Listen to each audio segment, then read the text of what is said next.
In the Untamable Tongue, TableTalk Magazine leads us into the searching wisdom of James chapter 3, verses 7 through 8, where the wild creatures of earth and sea bow to human hands, yet the small restless tongue refuses such easy mastery. Here we are reminded that though we harness beasts and chart oceans, a spark of speech can still set forests ablaze. With gentle gravity and pastoral clarity, this meditation calls us to humility, watchfulness, and dependence on the Holy Spirit for words that heal rather than harm. Now for our reading. For every kind of beast and bird, of reptile and creature of the sea, is tamed and has been tamed by mankind.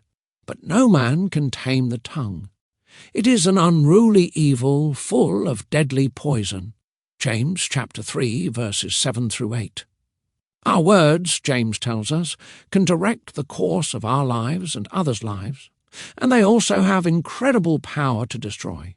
It follows from this that we should strive to keep our tongues under control. Yet this is not as easy as it seems, as we see in today's passage. James chapter 3, verses 7 and 8 emphasizes the difficulty of reining in our tongues by contrasting what humans have accomplished in the animal kingdom with the unruly nature of the tongue. In so doing, the passage alludes to biblical truths first given all the way back in Genesis chapter 1. First, note that James 3 verse 7 says that every kind of beast and bird, of reptile and sea creature, can be tamed and has been tamed by mankind. This fourfold division of the animal kingdom first appears in Genesis chapter 1 verse 26, where mankind is given dominion over the fish of the sea creatures of James 3 verse 7, and over the birds of the heavens and over the livestock, the birds and beasts of James 3 verse 7, and over every creeping thing that creeps on the earth, the reptiles of James 3 verse 7. When God made human beings, he set them over creation and commissioned them to bring the animals into submission for the good of people.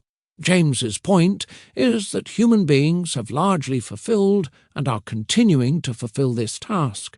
He does not mean that we have actually tamed all living creatures, but that we have been able to rule the earth, however imperfectly. On the other hand, we have not been able to control our tongues as effectively.